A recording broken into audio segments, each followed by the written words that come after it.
From the Home Slice News Center, this is the Daily Slice for Friday, February 11th, 2022. I'm D. Ray Knight, and this is what's going on.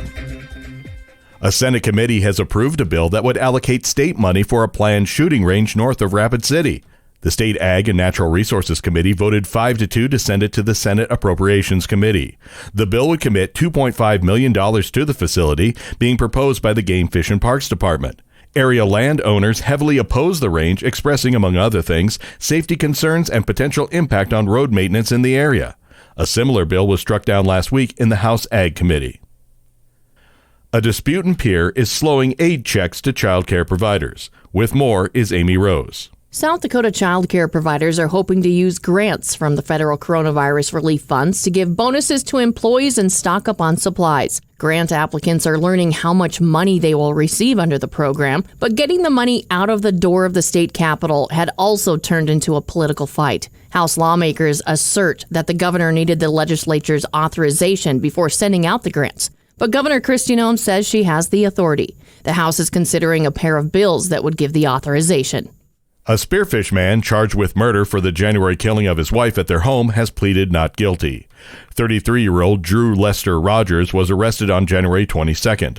Early that morning, police were called to the home on St. Joe Street and found a woman who had been shot.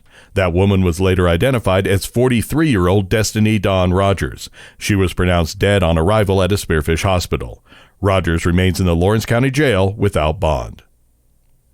In national and international news, inflation has soared over the past year to its highest rate in 4 decades, hammering America's consumers, wiping out pay raises, and reinforcing the Federal Reserve's decision to begin raising borrowing rates across the economy. The Labor Department said Thursday that consumer prices jumped 7.5% last month compared with 12 months earlier, the steepest year-over-year increase since February of 1982. Shortages of supplies and workers, heavy doses of federal aid, ultra-low interest rates, and robust consumer spending combined to send inflation accelerating in the past year.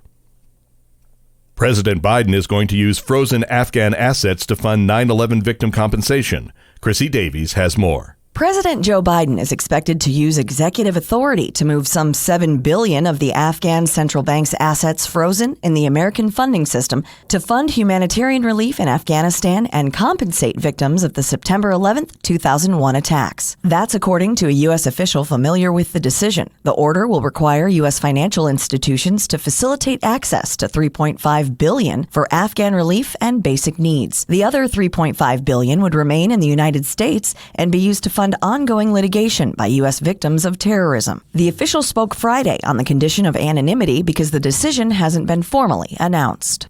At the Winter Games, the current medal count has Norway on top with 14 medals, 6 of them gold, followed by Germany and Sweden. The U.S. has fallen to 5th place with 10 total medals, 4 of them gold.